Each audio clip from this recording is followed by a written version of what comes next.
to the Women at the Wheel podcast from Aftermarket News. I'm Maddie Weiner, and today I'm pleased to be joined by Anna Heinendirk, Director of Marketing, Strategy, and Business Development for the automotive aftermarket at Schaeffler America. Anna, thanks for joining us today. I appreciate it. Hi, Madeleine. Good morning, and thank you so much for having me. It's my pleasure to be here. Well, thank you so much. And, Anna, I want to start out.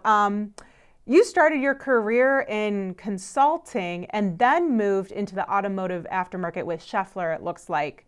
So can you tell us a little bit about your career trajectory and what you found attractive about the aftermarket side of the business? Yes, absolutely. Thank you so much for that question. I studied international management back in Germany, and I was not super sure what I wanted to do. So my focus was on marketing, sales, and customer relationship management back then. And there's so many things you can do. So I was just wondering, okay, where to go? And so my thought process was that if I join a consulting company, I could learn like multiple aspects of a company and figure out what I would actually like to do. So that's why I started my job in consulting. It was a very steep learning curve. It was very exhausting, but it was a lot of fun. And I learned a lot. So it was also specialized in automotive. So most of the clients I worked with back then were automotive companies, and that's kind of what brought me into the aftermarket business at the end of the day. Very cool. Okay. So you mentioned this. You started at Schaeffler in Germany and then came to the U.S. market. So I'm curious to get your take on what you feel is different about those two markets. That's a great question. It is very different, I want to say. And I've been in the US, living in the US and working for the Americas region here at Schaeffler now longer than I have been working in Germany for Schaeffler. So I'm Okay. much more familiar, I think, with the business here. Mm-hmm. And I think the biggest difference, obviously, is the culture. We have a little bit of the German culture here as well because of Schaeffler being a German company, obviously. But I Right. mean, if you think about the business aspect to it, the legislation is different. When we think about data connectivity, connected vehicles, obviously the language is different, politics are different. So there's a lot of differences, which I enjoy very much to have like the best of both worlds um, here at Schaeffler. So yeah. Now, your job title is Director of Marketing, Strategy, and Business Development, which encompasses a lot. So can you describe, just a little bit about what you do on a daily basis and how, those three prongs of your job title work together? Yeah, it's actually not a usual job description at Schaeffler. So it is usually these two resorts are separate. So there's a strategy team and there's a marketing team and there's two people heading these different teams. So it's an unusual thing. And the position had not been filled for the Americas region before I took it over. So there was basically it was split up between three different people doing, or back then two different people doing marketing, before Okay. I took it over.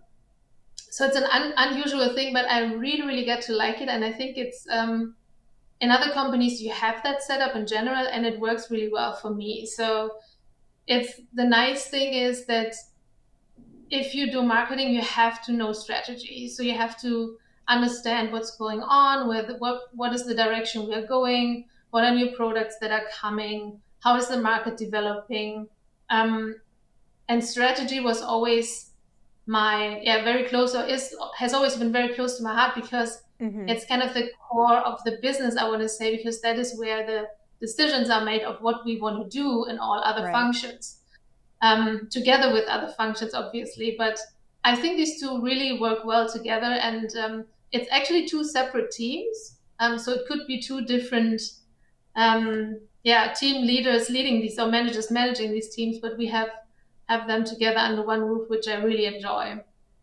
Very cool. Okay. So you oversee the marketing and the strategy teams, is that right? Mhm. Yeah, that's correct. Yeah, exactly.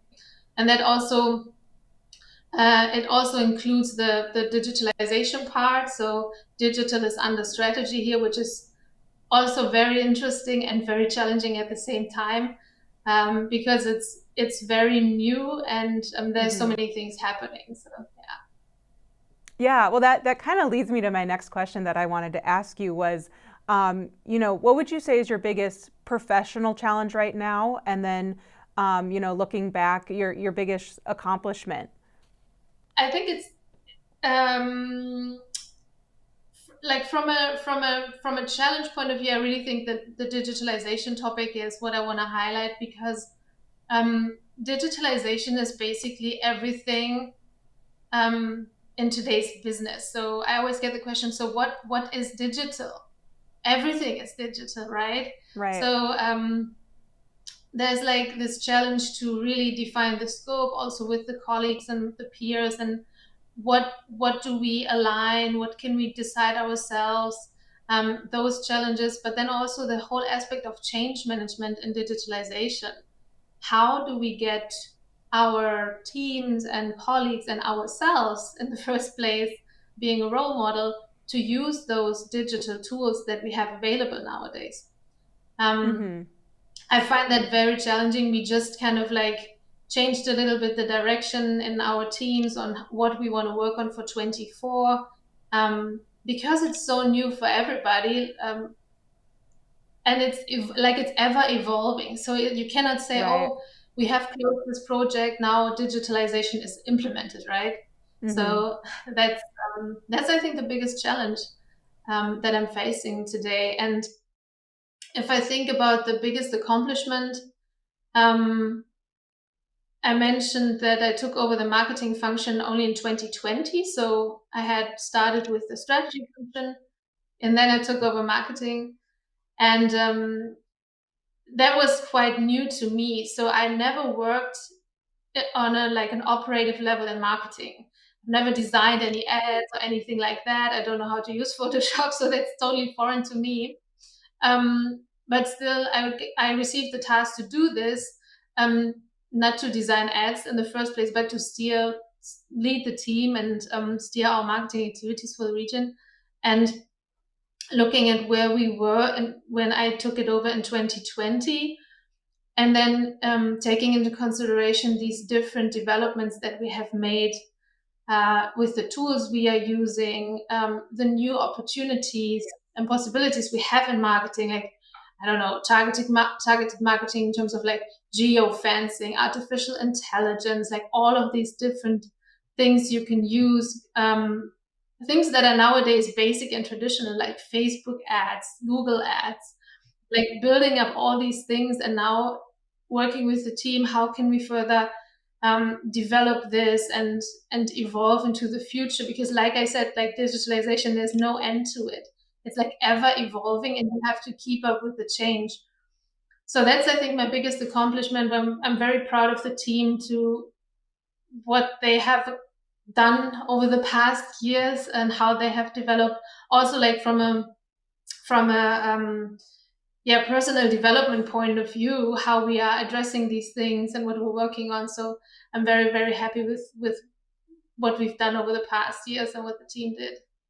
Yeah, yeah, that's interesting. You mentioned AI, which I know is a hot topic, and even something like social media ads and things like that. That all falls under marketing and implementing those in the best way.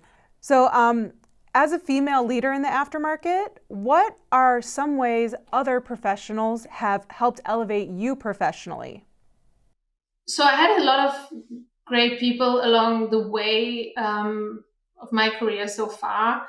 So I think having people support you and support the way you work and giving you guidance and advice on how to approach things is, I think, one of the major topics that you need in order to advance in your career.